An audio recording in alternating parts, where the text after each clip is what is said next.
तो दोस्तों ये कहानी है 13 साल एक लड़की की जिसका नाम है वेडनेसडे एडम, जिसके चेहरे पर किसी भी तरह के कोई इमोशंस नहीं बनते थे और मौत को लेकर उसके अंदर एक अजीब तरह का जुनून था। वो हमेशा सोचा करती थी कि मरने के बाद इंसान आखिर कहाँ जाता है और उसका क्या होता है, और इसी वजह से उसे अक्सर काले और सफेद रंग के कपड़े पहनना ज्यादा पसंद था। उसे देखकर सबको अजीब सा लगता कि जैसे कि वो इस दुनिया की हो ही ना। तो चलिए जानते हैं कि आखिर वो लड़की ऐसी क्यों थी। तो कहानी की शुरुआत में वेडनेसडे को एक स्कूल में दिखाया जाता है, जहाँ पे वो अपनी डरावनी आंखों के साथ कॉरिडोर में चल रही थी और वहीं बाकी सब लोग उसे घूर घूर कर देख रहे थे। जब वेडनेसडे अपना स्कूल का लॉकर खोलती है तो उसके अंदर उसे अपना भाई बंधा हुआ दिखाई देता है, जिसके मुंह में एक सेब था। वेडनेसडे उसकी रस्सियों को खोलती है कि अचानक उसे एक विजन आता है, जिसमें वो देखती है कि कुछ लोग उसके भाई को टॉर्चर कर रहे हैं। यहाँ हमें पता चलता है कि वेडनेसडे कोई आम बच्ची नहीं है, वो किसी को भी हाथ लगाकर उसका पास्ट और फ्यूचर देख सकती है। जब वेडनेसडे को पता चलता है कि स्विमिंग टीम के लड़कों ने उसके भाई को टॉर्चर किया था, तो वो 2 बैग्स में प्रहाना फिशेस को, जो कि बहुत ही ज्यादा खूनखार और मांसाहारी होती हैं, उनको लेकर स्विमिंग पूल के पास जाकर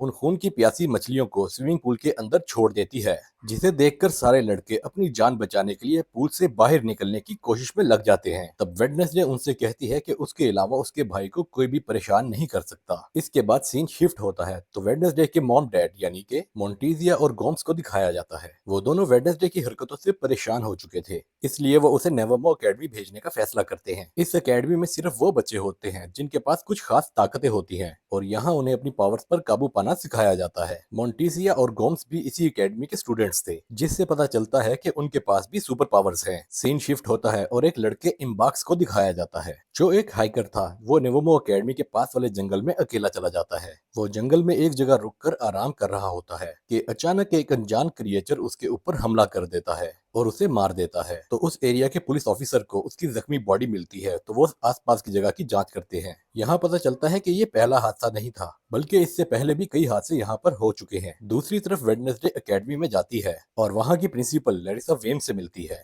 जो उस एकेडमी को चलाती हैं। लेरिसा उसे उसकी रूममेट एनेट से मिलवाती है। एनेट्स एक वेयरवुल्फ थी और हर मामले में वेडनेसडे से अलग थी। एनेट्स को कलर्स बहुत पसंद थे और उसने अपनी साइड के कमरे को तरह तरह के कलर से सजा रखा था, और वेडनेसडे को काली और डार्क कलर्स की चीजें पसंद थी। बाद में एनेट वेडनेसडे को एकेडमी में घुमाती है और उसे वहाँ के मेन ग्रुप्स फैंस, फोर्स, स्टोनर्स और स्किल्स के बारे में बताती है। फैंक्स के ग्रुप में वेम्पायर्स होते हैं, फोर्स ग्रुप में द वुल्व्स होते हैं और स्टोनर्स पत्थर में बदल सकते हैं और उनके सर पर सांप होते हैं, और वहीं स्किल्स में जलपरियां होती हैं जो लोगों के साथ आसानी से हेर फेर कर सकती हैं। एनेट वेडनेसडे को सबसे पॉपुलर लड़की बेयांसा बाकले के बारे में बताती है, जो बहुत ही खूबसूरत जलपरी थी। बेयांसा का एक एक्स बॉयफ्रेंड भी जेवियर थॉप भी जो उसी एकेडमी में होता है, जो कि अपनी ड्राइंग्स को असलियत में बदल सकता है। इसके बाद वेडनेसडे के मॉम डैड भी वहां से चले जाते हैं, लेकिन जाते समय वेडनेसडे के फादर उस पर नजर रखने के लिए एक कटा हुआ हाथ उस एकेडमी में छोड़ देते हैं, जो जिंदा होता है, जिसका नाम थिंग होता है। इसके बाद वेडनेसडे तलवारबाजी की क्लास में जाती है और वहां बेयांसा के खिलाफ लड़ने के लिए तैयार हो जाती है।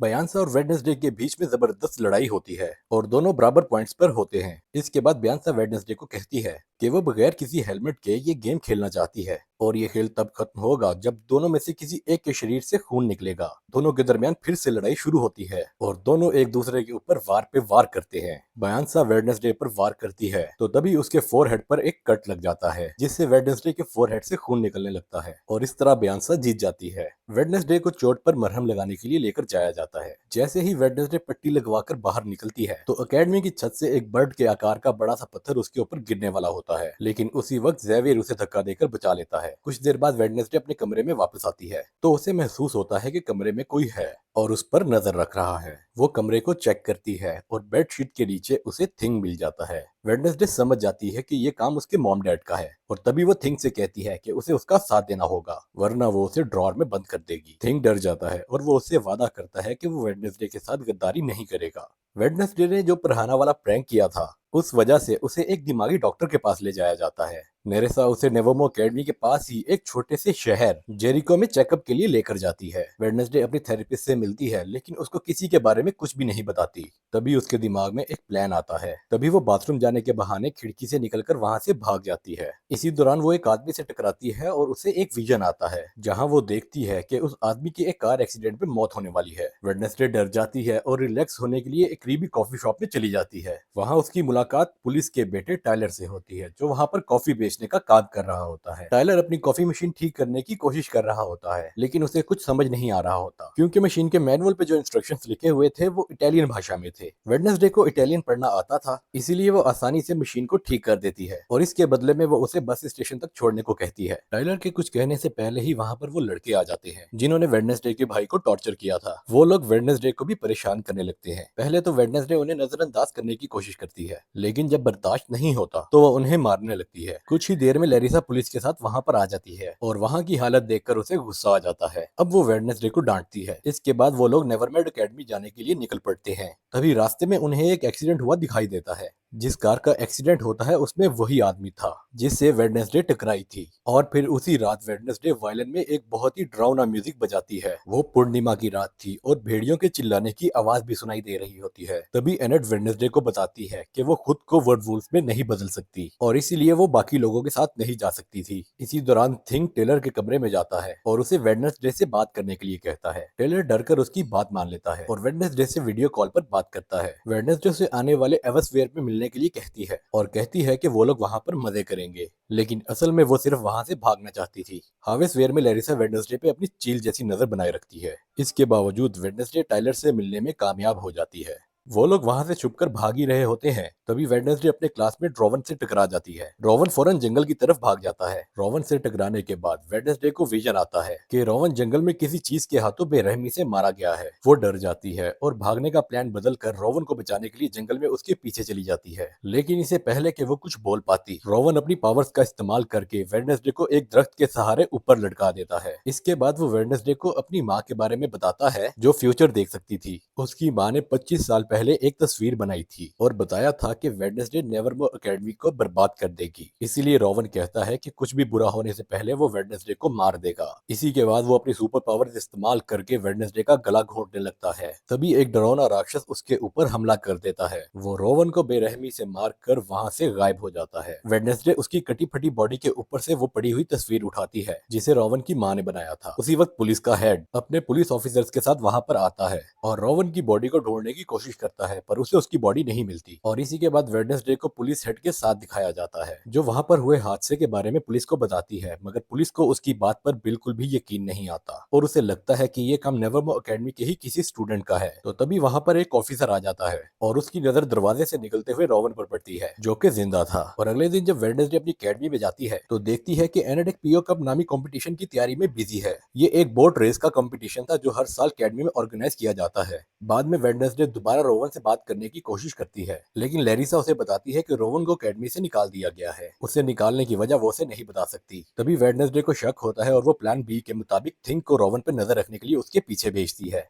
फिर सीन बदलता है और रोवन को एक रेलवे स्टेशन पर जाते हुए दिखाया जा सकता है।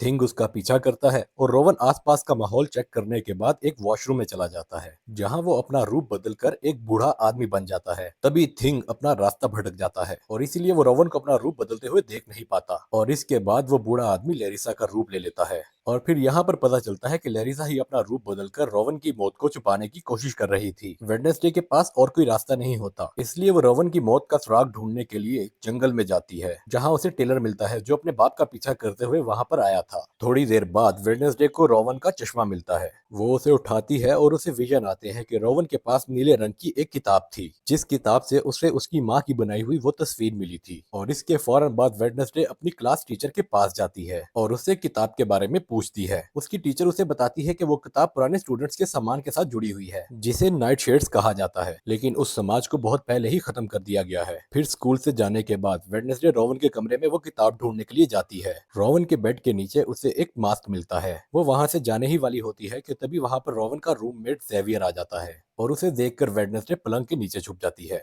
और तभी जेवियर से मिलने उसकी एक्स गर्लफ्रेंड बियांसा भी वहां पर आ जाती है। वेडनेसडे उसकी सारी बातें सुन लेती है और उसे पता चलता है कि बियांसा आने वाली वाली बोट रेस की कंपटीशन में एनट को हराने के लिए एक प्लान बना रही है। और इसके बाद वेडनेसडे अपने रूम में वापस आ जाती है और बियांसा को रेस कंपटीशन में हराने के लिए एनट का साथ देने का फैसला करती है और एनट भी उसकी बात मान लेती है। और अगले दिन एनट और वेडनेसडे कंपटीशन के लिए तैयार हो जाते हैं। इस रेस में सब कुछ अलाउड होता है और इसलिए बियांसा इस सब का फायदा उठाती है। इस कंपटीशन में 4 टीम्स हिस्सा लेती हैं और रूल्स के मुताबिक जो टीम पानी में गिरे बिना पहले वापस आ जाएगी, अपनी डेस्टिनी को पार कर लेगी, वो टीम जीत जाएगी। तो जैसे ही रेस शुरू होती है, बियांसा अपने एक दोस्त को इशारा करती है जो एक जलपरी थी और बाकी बोट्स को तबाह करने के लिए जो बियांसा का साथ दे रही थी। वो तालाब में कूदकर एक नाव को बर्बाद कर देती है, जिससे वो टीम तालाब में गिर जाती है और रेस से बाहर हो जाती है। वेडनेसडे और एनट पूरी तैयारी के साथ रेस कर रहे थे और थिंग उसमें उनकी मदद कर रहा था। थिंग की मदद से वो लोग बियांसा को रेस में एक जाल में फंसा लेते हैं। रेस के दौरान ही वेडनेसडे को एक विजन आता है कि वो अपने सामने अपने ही जैसी दिखने वाली एक लड़की को देखती है जिसके बाल सुनहरे रंग के होते हैं। वो वेडनेसडे को कहती है कि वेडनेसडे एक चाबी है, जिससे वेडनेसडे काफी उलझन में पड़ जाती है। उसे कुछ समझ नहीं आता, लेकिन जैसे ही वो असली दुनिया में वापस आती है तो उसे पता चलता है कि बाइंसा रेस में उनसे आगे निकल चुकी है। पर वो हार नहीं मानती और बाइंसा की चालों को उसी के खिलाफ इस्तेमाल करके रेस में उससे आगे निकल जाती है। 40 साल के बाद पहली बार कोई नॉन साइलेंट टीम ये रेस जीती थी। तभी लैरिसा एनट को पीओ कप ट्रॉफी देती है, लेकिन वेडनेसडे को ज्यादा अटेंशन पसंद नहीं थी, इसलिए वो वहां से चली जाती है। वो नेवरमो एकेडमी के पुराने स्टूडेंट एडगर एलन पो की मूर्ति के पास जाती है और अचानक उसकी नजर उस मूर्ति के हाथ पर रखी पत्थर की उस किताब पर जाती है, जिसके नीचे उसे एक निशान दिखाई देता है। वो निशान बिल्कुल वैसा ही था जो उस तस्वीर के नीचे बना हुआ था, जो रोवन ने मरने से पहले उसे दिया था। उस बुक में वेडनेसडे को कुछ पहेलियां मिलती हैं जिन्हें वो फौरन सुलझा लेती है और उसे एक सुराग मिलता है। सुराग में 2 बार चुटकियां बजाना होता है।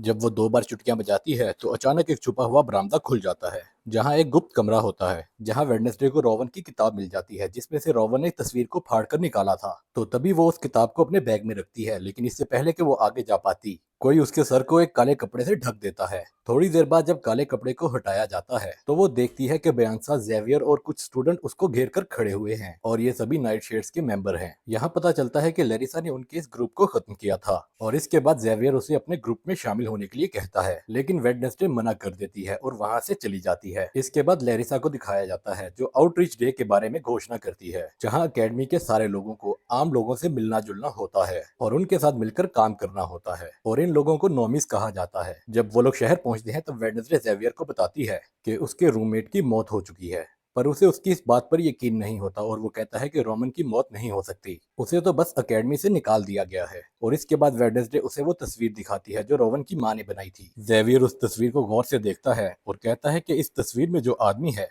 उसी ने जेरिको शहर को बसाया था और उसका नाम जोसेफ क्रैकस्टोन है। थोड़ी देर बाद वेडनेसडे पिलग्रिम वर्ल्ड में जाने का फैसला करती है, जहां उसे जेरिको की स्ट्रगल के बारे में पता चलता है। वहां वेडनेसडे यूडीन नामी लड़के से मिलती है जो शहद की मक्खियों वाले क्लब में उसे पहले भी मिल चुका था और दोनों की दोस्ती भी हो गई थी। वो दोनों आपस में बातें करने लगते हैं और आसपास की चीजों को देखने लगते हैं और इसके बाद सारे स्टूडेंट्स वहां की केयर टेकर अर्लिन से मिलते हैं, जो उन्हें पिलग्रिम वर्ल्ड घुमाते हुए जोसेफ क्रैकस्टोन के बारे में बताती है। वेडनेसडे को उसकी ये सारी बातें बहुत इंटरेस्टिंग लगती हैं और वो अर्लिन से उस सब के बारे में और कुछ भी जानना चाहती है। अर्लिन उसे बताती है कि उनके पास जोसेफ क्रैकस्टोन के खेतों में इस्तेमाल किए जाने वाले औजार, उनके खाने पीने के बर्तन और उनके फैमिली रूम्स भी हैं। तो वेडनेसडे उसे कहती है कि वो यहाँ पर काम करना चाह रही है, लेकिन अर्लिन कहती है कि वहाँ पर रेनोवेशन चल रही है, इसलिए वो वहाँ पर काम नहीं कर सकती। और वो कहती है कि तुम सब ओल्ड वजरी में काम करोगे और घूमने आए हुए लोगों पे केक तकसीम करोगे। बाद में वेडनेसडे और योगेन क्रैकस्टोन के फैमिली रूम में घुस जाते हैं। वहाँ वेडनेसडे को एक तस्वीर नजर आती है जिसमें वो लड़की भी होती है जिस लड़की को उसने अपने विजन में देखा था। और थोड़ी देर बाद वेडनेसडे को वो किताब भी नजर आ जाती है जो उस लड़की ने उसके विजन में पकड़ी होती है। वेडनेसडे देखती है कि उस किताब के सारे सफात खाली हैं, इसलिए उसे शक होता है कि ये किताब नकली है। तभी वहाँ योगीन के साथ अर्लिन आ जाती है और जो इन दोनों को पकड़ लेती है और तभी वेडनेसडे उसे असली किताब के बारे में पूछती है, पर वर्लिन झिझकते हुए उसे बताती है कि तकरीबन 1 माह पहले वो किताब चोरी हो गई थी। इसके बाद वो कॉफी शॉप में टेलर से मिलती है और वो दोनों जोसेफ के बारे में पता करते हैं। टेलर कहता है कि ओरिजिनल मीटिंग हाउस का जो हिस्सा बचा हुआ है वो जंगल में है और पूरी तरह से खंडर हो चुका है, जिसका इस्तेमाल ट्रैश पैट के लिए किया जाता है। इसके बाद वेडनेसडे जोसेफ क्रैकस्टोन की उस जगह की तलाश करने के लिए थिंग के साथ जंगल में चली जाती है। इसी दौरान उन्हें वहां पर एक बेघर आदमी मिलता है,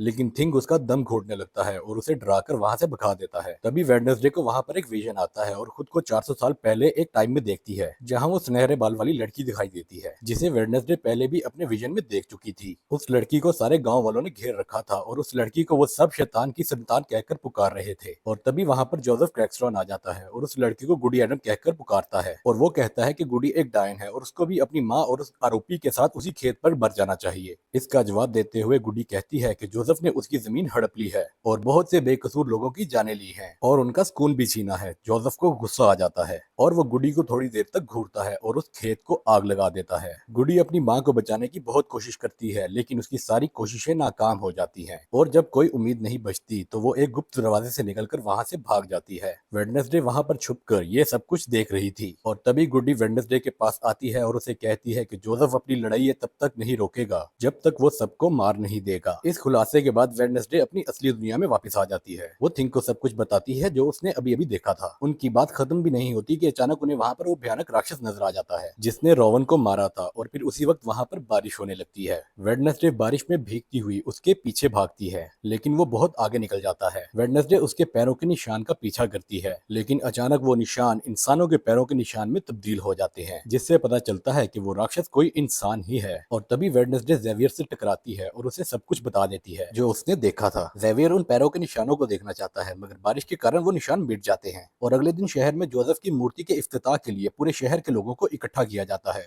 और वहां पर वेडनेसडे भी जेरिको के मार्चिंग बैंड के साथ डोंट स्टॉप का म्यूजिक प्ले करती है और शहर के मेयर और एकेडमी के प्रिंसिपल उस मूर्ति का इफ्तिताह करते हैं। लेकिन तभी थिंग वेडनेसडे के ऑर्डर के मुताबिक उस मूर्ति को ब्लास्ट कर देता है और सब लोग डर कर भाग जाते हैं। वेडनेसडे की आंखों में बदले की चमक दिखाई देती है और वो अब भी वायलिन बजा रही होती है। इसके बाद लैरिसा वेडनेसडे पर चिल्लाती है क्योंकि उसे लगता है कि ये सब कुछ वेडनेसडे ने ही किया है लेकिन वेडनेसडे कहती है कि उसने ऐसा कुछ नहीं किया है। वेडनेसडे लैरिसा पे इल्जाम लगाते हुए कहती है कि वो जंगल पे हुए खूनी हादसे के बारे में सब कुछ जानते हुए भी अनजान बनने की कोशिश कर रही थी। उस रात वेडनेसडे को मिलने वाला बेघर आदमी जंगल में दिखाई देता है। तभी वो राक्षस उस पर हमला कर देता है। उस बूढ़े आदमी के पास एक कैमरा था जिसमें वहाँ की सारी तस्वीरें रिकॉर्ड हो जाती है। कुछ देर बाद पुलिस हेड और उसकी टीम जंगल में उस खंडर तक पहुंच जाते हैं और उन्हें उस बेघर बूढ़े आदमी की बॉडी मिलती है। उन्हें वो कैमरा भी मिलता है जिसमें हादसे के वक्त की फुटेज होती है जो असली गुनहगार को सामने ला सकता है। जब कैमरे की तस्वीरों को बड़ा करके देखा जाता है तब पुलिस हेड कातिल का चेहरा देखता है।